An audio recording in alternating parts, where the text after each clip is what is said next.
Hi hello வணக்கம் மக்களே. நான் உங்கள் Karthik. Welcome to Karthik talks. இன்றைக்கி நம்ம ரிங் பாகத்தோட 11வது பாகத்தை பார்க்கலாம். அந்த மோதிரத்தை ஒரு பிச்சைக்காரனுக்கு அவன் தட்டி போட்டு விட முடிவு செய்தார். அதன் படியே போடவும் அவன் புலகாங்கிதப்பட்டான். ஆனாலும் அது திரும்ப வந்தது தான் ஆச்சரியம். ஆமாம், அது திரும்பி வந்தது. அந்த பிச்சைக்காரன் அதை நகை செய்யும் ஆசாரியிடம் விற்கச் சென்றான். ஆசாரிக்கு பிச்சைக்காரன் மேல் சந்தேகம் வந்துவிட்டது. ஓசைப்படாமல் போலீஸுக்கு சொல்லிவிட்டார். போலீஸ்காரர் பிச்சைக்காரனை பிடித்து குடைந்தார். பிச்சைக்காரனும் இதை என் தாத்தா பிச்சை போட்டதாக கூறி போலீஸு நம்ப மறுத்தது. இறுதியாக என் தாத்தாவையே அழைத்து விசாரிக்க அவரும் உண்மையை ஒப்புக்கொள்ள பிச்சைக்காரனை விடுவித்தனர். பிச்சைக்காரனோ இந்த மோதிரம் என்னை படாத பாடு படுத்திவிட்டது, இது எனக்கு வேண்டாம் என்று என் தாத்தாவிடமே கொடுத்துவிட்டு ஓட்டமாய் ஓடிவிட்டான். எப்படி? சோமநாத பிள்ளை. சுல்லென்று சூரிய கதிர் மேலே பட்டபோது சுரீர் என்றது. ஜன்னல் காட்டன்கள் விலகி திரைசீலைக்கு அப்பால் சமுத்திரம் தெரிந்தது. கண் விழித்த சாரலதா கொஞ்சமல்ல அதிகமாகவே பகீரென்றது. அவளது உடம்பில் பொட்டு துணி கூட இல்லை. சரையல் என்று படுக்கையோடு கிடந்த போர்வை எடுத்து பொருத்தி கொண்டாள். உடம்பெல்லாம் அங்கங்கே வலிக்க வேறு செய்தது. அவளுக்கு அடுத்த நொடியே தான் மயங்கி விழுந்ததும் அதை தொடர்ந்து தான் கெடுக்கப்பட்டதும் தெரிந்துவிட்டது. பல இடங்களில் நகைக்கீரல்கள் வேறு. யார் என்றே தெரியாதபடி ஒருவனுடன் புரண்டது மெல்ல நினைவுக்கு வந்தது. அப்படியே அந்த அறையில் ஒரு மூலையில் போய் அமர்ந்து விட்டாள். தலையில் இரு கைகளாலும் பிடித்து கொண்டாள். வாய் விட்டு அழத் தோன்றியது. அழவும் செய்தாள். சப்தம் அரைமொழிக்க எதிரொலித்தது.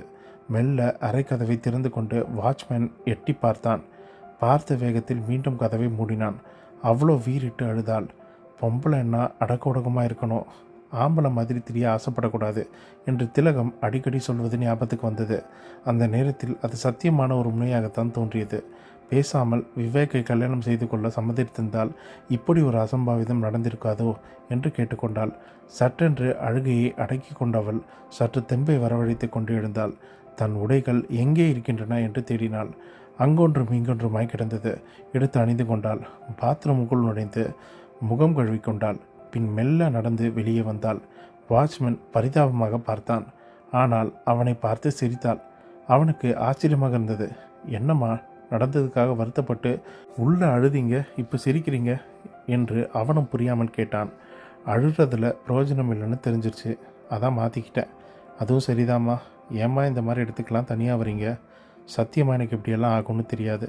நீங்கள் 4வது ஆளுமா. சின்னவர் ரொம்ப நல்லவர். சில காலமாக தாம்மா இப்படி இருக்காரு. இனி நான் பார்த்துக்கிறேன். தயவு செஞ்சு இங்கே நடந்ததை யாருக்கிட்டையும் சொல்ல மாட்டேம்மா. தப்பு, சொல்லணும், கட்டாயம் சொல்லணும். அம்மா, என்ன பார்க்குற? இதை நீ முதலாளிக்கிட்ட சொல்லியே ஆகணும். ஐயோ, அப்புறம் என் வேலை எதுவும் ஆகாது. சொன்னால் உனக்கு இன்க்ரிமெண்ட் தான் கிடைக்கும். உங்கள் பேச்சை எதை வச்சுமா நம்ப சொல்கிறீங்க? அப்போ இப்படியே தப்புக்கு விளக்கு பிடிச்சிக்கிட்டு இருக்கிறது தான் உன் முடிவா? இல்லைம்மா, சின்னவர் மாறணும், அதுக்கு ஏதாவது செய்யணும். அதுக்கு தான் செய்யுங்கிறேன். மிச்சத்தை நான் பார்த்துக்கிறேன். அம்மா, சரி, முதலாளி கூப்பிட்டு கேட்டால் சொல்லுவியா? சத்தியமாக சொல்லுவேம்மா. அப்போ அது போதும் எனக்கு. சாரு அவனிடம் சொல்லிக்கொண்டு அப்படியே கடற்கரை பக்கம் நடந்தாள். அந்த நேரத்துக்கு அந்த கடல் காற்றும் ஆளரவமற்ற அந்த வெளியும் மனதுக்கு இதமாக இருந்தது. வாட்ச்மேனோ அவள் தற்கொலை செய்து கொள்வதற்காக கடலை நோக்கி நடப்பதாக கருதினான். அவனுக்கு மிகவும் பயமாக கூட இருந்தது. பயத்துடன் தொலைபேசி எடுத்தவன் ராஜரத்னத்தின் பர்சனல் நம்பரில் அவரை கூப்பிட்டான். ஐயா, என்ன சந்தானம், இங்கே ஒரு தப்பு நடந்துருச்சுங்க. என்ன தப்பு? யார் பண்ணினா? அவன் நடந்ததை விலாவரியாக கூறிவிட்டு அந்த அம்மா கடற்கரை பக்கமாக போகிறாங்க. எனக்கு என்னவோ தற்கொலை பண்ணிக்க போகிற மாதிரி தெரியுது. அதுதான் உங்கள் கவனத்துக்கு கொண்டு வர ஃபோன் செஞ்சேன். ஏற்கனவே நம்ம குடும்பத்தில் யாரும் நல்லா இல்லை, இதில் இந்த மாதிரி பாவம் எதுக்கு? சரி சந்தானம், நான் பார்த்துக்கிறேன். நல்ல வேலை உனக்கு எப்பயாவது சொல்ல தைரியம் வந்தது என்றார். அடுத்த நொடி சாரு செல்ஃபோனில் லைனில் பிடித்தார். Charu, yes sir. எங்கே இருக்க இப்போ? கடற்கரையில் சார். நோ சாரு, நீ அவசரப்பட்டு தற்கொலையெல்லாம் பண்ணிக்காத. நான் ராம்குமாரை விசாரிக்கிறேன். தற்கொலையா? நானா? அப்படித்தான் வாட்ச்மேன் சந்தானம் சொன்னான். ஓ, இது அவன் வேலையா? சரி சார், நான் தெரியாமல் தான் கேட்குறேன். நீங்கள் உங்கள் பிள்ளையை விசாரிக்க என்ன செய்ய முடியும்னு நினைக்கிறீங்க? என்னம்மா அப்படி சொல்லிட்ட? உனக்கு நிச்சயம் நல்ல காம்பன்சேஷன் கிடைக்கும். நீ அவசரப்படாத. அவர் நான் ஒரு தப்பும் பண்ணலன்னு சொன்னால் அப்போ என்னால் எதுவும் பண்ண முடியாது. ஆனால் என்னால் முடியும் சார். உங்கள் பிள்ளை நல்லவர் தான். சில கெட்ட பழக்கவழக்கம் தான் அவரை இப்படி ஆக்கிடுச்சு. போதா குறைக்கு தான் கட்டாயம் ஆக்சிடெண்ட்டில் கூடிய சீக்கிரம் செத்துருவோன்னு அந்த பயம் வேறு. என் மகன் மேலே கோபிக்காமல் அவன் மேலே பரிதாபப்படுற. இப்போ உங்கள் மகன் நிலைமை அதுதான் சார்.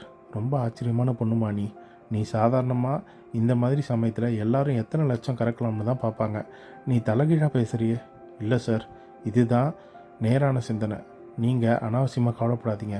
அந்த சனிக்கிழமை ஆக்சிடெண்ட் மர்மத்தை நான் கண்டுபிடிச்சிட்டா போதும். உங்கள் மகனை அப்படியே மாற்றிடுவேன். சாரு பேச பேச ராஜரத்னம் கொஞ்சம் கூனி குறுக்கி கொண்டு போனார். பணம் காசில் எவ்வளோ உயரத்திலிருந்து என்ன பிரயோஜனம்? இப்படி இக்கட்டான தருணத்தில் திடமாக தெளிவாக நடந்து கொள்வதில் அவ்வளவா உண்மை உயரம் உள்ளது. கடற்கரையில் கால்நடையாக அமர்ந்தவள் அருகே நிழலாடியது நிமிர்ந்தாள்.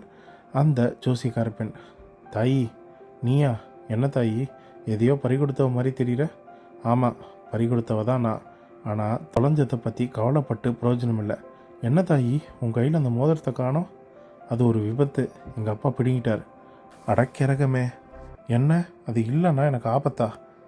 இல்லையா பின்ன, உன்னையெல்லாம் தொலைச்சிட்டு வந்திருக்க. அவள் சொன்னது சாருவை உசுப்பி நிமிர்த்தியது. போ தாயி, அதை எடுத்து போடு, எல்லாம் சரியாயிடும். நான் தான் சொன்னேனே. நீ சொன்ன சரி, போட்டால் என்ன ஆகும்? போன என் கருப்பு திரும்பிடுமா? ஏதாவது ஒரு வகையில் சரியாகும் தாயி. அது உன் பலமாத்தா? என் பலம் என் மனசில் இருக்குது, மோதிரத்தில் இல்லை. என்ன பிரயோஜனம்? நீ அழிகிறத உன்னால் தடுக்க முடிஞ்சுதா? அவளின் மடக்கல் சாரலத்தாவை கொஞ்சம் குத்தவும் செய்தது. இதெல்லாம் என்னை மீறி நடத்தப்பட்ட விஷயங்கள், ஒரு விபத்து மாதிரி. இதுக்கும் மோதிரத்துக்கும் என்ன சம்மந்தம்? என் அனுபவத்தில் சொல்கிறேன் தாயி, நம்ம கையில் இருக்கிறது கொஞ்சம் தான். நம்மளை சுற்றி நடக்கிற எந்த விஷயமும் நம்ம கையில் கிடையாது. அந்த விஷயங்களை நாம் ஆட்டி வைக்க ஆசைப்படாமல் இருக்கலாம், ஆனால் அதை ஆசைப்பட்டு ஆட்டி வைக்கும்போது ஆடித்தான் போகிறோம். அப்படி ஆடிடாமல் இருக்கணும்னா நம்மக்கிட்ட ஆட்டி வைக்கிற சக்தி இருக்கணும். மோதிரம் போட்டுக்கிட்டால் மட்டும் அது எப்படி வரும்? மாத்திரை சாப்பிட்டா நோய் தீரும். ஒரு பட்டாணி சைஸ் மாத்திரைக்கு உடம்புக்குள்ளே மாற்றம் ஏற்படுத்த முடியும் அப்படின்னா, அதே பட்டாணி சைஸு கல்லுக்கு வெளியே மாற்றம் ஏற்படுத்த முடியாதா? அதை எப்படி நம்புறது? போட்டு பாரு, அப்புறம் தெரியும். எல்லாம் உனக்கு சாதகமாக உன் விருப்பப்படி தான் நடக்கும். அதுக்கு சக்தி இருக்குன்னு நினை, இல்லாட்டி தூக்கி எறிஞ்சிட்டு போ. அதை போடாமலே நான் எனக்கு சக்தி இருக்கிறதா நினச்சா அது எப்படிம்மா? சாப்பிட்டதை நினச்சா பசி அடங்கிடும். நிஜத்துக்கு நினப்புக்கும் நிறைய வித்தியாசம் இருக்குமா? நீ நல்லா பேசுகிற, ஆனாலும் உன் கண்களை திறக்க முடியலையே. என் கண்ணு திறந்துதான் இருக்குது, அதான் உன்கிட்ட இவ்வளோ கேள்வி கேட்க தூண்டுது. முகத்தில் இருக்கிற கண்ணு ஒன்றும் இல்லைம்மா, மனக்கண் திறக்கணும். இந்த கண்ணால் எதிரில் இருக்கிறவங்கள பார்க்க முடியணும். ஆனால் உன் மனக்கண்ணால் இங்கே இருந்துக்கிட்டே எதை வேணால் நினச்சி பார்க்க முடியும். முடிவா நீ என்ன தான் சொல்கிற? படித்து பட்டம் வாங்கினவ நீ. முதல்ல பட்டம் தாங்க, அப்புறம் படிச்சு இருக்குன்னு சொன்னால் ஒத்துக்குவாங்களா? அது எப்படி? மோதிர விஷயத்தில் மட்டும் அது நன்மை நிரூபித்தாதான் நம்புவேன்னா என்ன அர்த்தம்? நீ விடமாட்ட போல இருக்கே. அப்படி இல்லை தாயி, நான் மனசை படிக்கிறவ. நீ இப்போ இழக்கக்கூடாத இழந்துட்டு உட்காந்துட்ருக்க. ஐயோன்னா வருமா அம்மானா வருமா? இது உன் நல்லதுக்கு தான் சொல்கிறேன். இந்த உலகத்தில் இருக்க எல்லாமே ஒரு நாள் இல்லை ஒரு நாள் அழிஞ்சு போகும். இதோ இந்த கடற்கரை மண்ணு கூட அடுத்த வருஷம் இப்படி இருக்காது, மாறித்தான் கிடக்கும். ஆனால் எப்பவும் எதுலேயும் சுருங்காததால் தான் தங்கத்தை பெருசாக நினைக்கிறோம். அப்படி தான் ரத்தினக்கல்களும் எல்லாம் அழிய போது, அதுங்க மட்டும் காலத்தை எதிர்த்து எதுவும் ஆகாமல் அப்படியே இருந்துகிட்ருக்கு. இது உன் உடம்புல இருந்தால் உன் உடம்புல அழியாத ஒரு விஷயம் இருக்குன்னு அர்த்தம். ஒரு கெட்டது நடக்க அதோட அலைங்க உடம்பு முழுக்க பரவணும். ஆனால் இது இருந்தால் அந்த இடத்துல கெட்டதால் பரவ முடியாது. அதனால் முழுக்க கெட்ட ஒரு விஷயம் பரவவே முடியாது. இதுதான் இதுக்கு பின்னால் இருக்க சூட்சமம். மற்றபடி கல்லுங்கிறதுக்கு அறிவு கிடையாது, மனசு கிடையாது, உணர்ச்சி கிடையாது. ஆனால் நமக்கு தான் அது சேர்ந்தே இருக்குது. இது இருக்கிறதால தான் மரத்தை வெட்ட அருவாள் எடுக்கிறோம், மண்ணை தோண்ட மண்வெட்டி எடுக்கிறோம். அதுபோல் பிரச்சனையை எதிர்க்க ஆயுதமாக இதை எடுக்கிறோம். இங்கே கூட மனுஷன்தான் பெரியவன், மோதிரம் இல்லை. ஏன்னா அவனை மோதிரம் காப்பாற்றலை, அவன் தான் மோதிரத்தை காப்பாற்றி தண்ணியும் காப்பாற்றிக்கிறான். அவள் ஒரு பிரசங்கமே செய்து முடித்தாள். ஆனால் சாரலத்தாவால் மறுதளிக்க முடியாதபடி கருத்துக்கள். சரி, எனக்கு நாங்கிற கர்வம் கிடையாது. உன் கருத்தை பரிசீலிக்க பார்க்குறேன். அந்த கல்லை ஒரு ஆயுதமாக நீ சொன்ன பாரு, அது எனக்கு பிடிச்சிருக்கு. நான் ஜெயிச்சா நிச்சயம் நான் நல்ல நிலைமையில் உன்னை சந்திப்பேன். வர்றேன். உடனே எழுந்து கொண்டு படு வேகமாக வீடு நோக்கி நடந்தாள். வீட்டில் நுழைந்தவள் எதிரில் கிட்டத்தட்ட பேயரை பட்டவர் போல விஸ்வநாதன். திலகம் சற்று கலகலவென்றிருந்தாள். அம்மா, என்னாச்சுமா அப்பாவுக்கு? அதை ஏண்டி கேட்குற? நடக்கக்கூடாதது எல்லாம் நடந்துருச்சு. ஆனாலும் கெட்டதுலேயும் ஒரு நல்லது மாதிரி நீ தப்பிச்சிட்ட. என்னம்மா சொல்கிற? அந்த விவேக்குக்கும் அத்தை கல்யாண ஏற்பாடு செஞ்சுட்டாங்க இல்லையா? ஆமாம். கல்யாண பெண் வீட்டுக்கு ஒரு மொட்டை கடிதாசி யாரோ எழுதி போட்டிருக்காங்க. அதில் என்ன எழுதியிருக்கு தெரியுமா? என்னம்மா? விவேக்குக்கு எய்ட்ஸ் இருக்கான், அது அவனுக்கும் தெரியுமா? நிஜமாலுமே அடிவயிற்றில் அக்னி துவாரத்தை ஒரு செம்பளவு செலுத்தியது மாதிரி இருந்தது. அப்புறம் என்னம்மா நடந்துச்சு? என்னத்தை சொல்ல, விவேக்குக்கு தலைமறைவாயிட்டான். அது அந்த கடிதம் உண்மைதாங்கிற மாதிரி ஆயிடுச்சு. அது எப்படிம்மா எய்ட்ஸ் இருக்கிற நபர் கல்யாணத்துக்கு சம்மதிப்பார்? அதுதான் எனக்கும் புரியல. ஒரு வேளை சொந்தத்தில் கல்யாணம் பண்ணினா சமாளிச்சிடலாம்னு நினச்சிருக்கலாம். எப்படியும் சாக போகிறோம், கொஞ்ச நாள் தான் சந்தோஷமாக இருந்துட்டு சாவலாமே நினச்சிருக்கலாம். இல்லை யாராவது கிளப்பி விட்டால் பொய்யான்னு கூட தெரியல. திலகம் அடுக்கி கொண்டே போனாள். சாருலதா நெடுநேரம் எதுவும் பேசவில்லை. அப்படி ஸ்தம்பித்து போய் அமர்ந்து விட்டாள். அந்த மோதிரத்தை தூக்கி எறிஞ்ச பிறகும் அது விடமாட்டேங்குதே என்று விஸ்வநாதன் மெல்ல முழுங்கினார். உடனேயே சரசரவன்ட்டு திரும்பினாள் சாருலதா. என்னம்மா சொல்கிறார் அப்பா? அதை ஏண்டி கேட்குற? இந்த மனுஷன் ஆத்திரத்தில் அதை தூக்கி வீசிட்டாருடி. வீசிட்டாரா? ஆமாண்டி. திடீர்னு இவருக்கு கிறுக்கு பிடிச்சது போல். ஒரு பக்கம் அதை அவர் நம்பலை, இன்னொரு பக்கம் அதை நினச்சி பயம். இப்படி ரெண்டும் கெட்டவனாக இருந்தால் என்ன பண்ணுறது? சாருவின் முகம் உடனேயே கோணி கொண்டது. சோர்ந்து போய் அப்படியே கொல்லைப்புறம் சென்று நின்றாள். அப்போது ஒரு பந்து அவள் மேல் பட்டு தெரித்து கூரை மேல் போல் விழுந்தது. தெருவில் கிரிக்கெட் விளையாடும் பசங்களின் கைவண்ணம். அவர்களில் ஒரு வாளர்ந்தவனும் இருக்கிறான். அவன் மதில் சோர் மேல் முகம் காட்டி சாருவை பார்த்து சிரித்தான். என்னடா? பந்துக்கா? உங்களுக்கு இதே வேலை? தெருவிலேயே கிரிக்கெட் விளையாடுவாங்க. சச்சின்லாம் தெருவில் விளையாடிதாக்கா பெரிய ஆளானாராம். அந்த பதிலை ரசித்தவள் வீட்டு கூரையை நோக்கி கையை காட்டினாள். அடுத்த நிமிடம் அவன் மதில் மேல் ஏறி குரங்கு போல தாவி குதித்து கூரை மேல் ஏறி அந்த பந்தின் அருகே சென்று விட்டான்.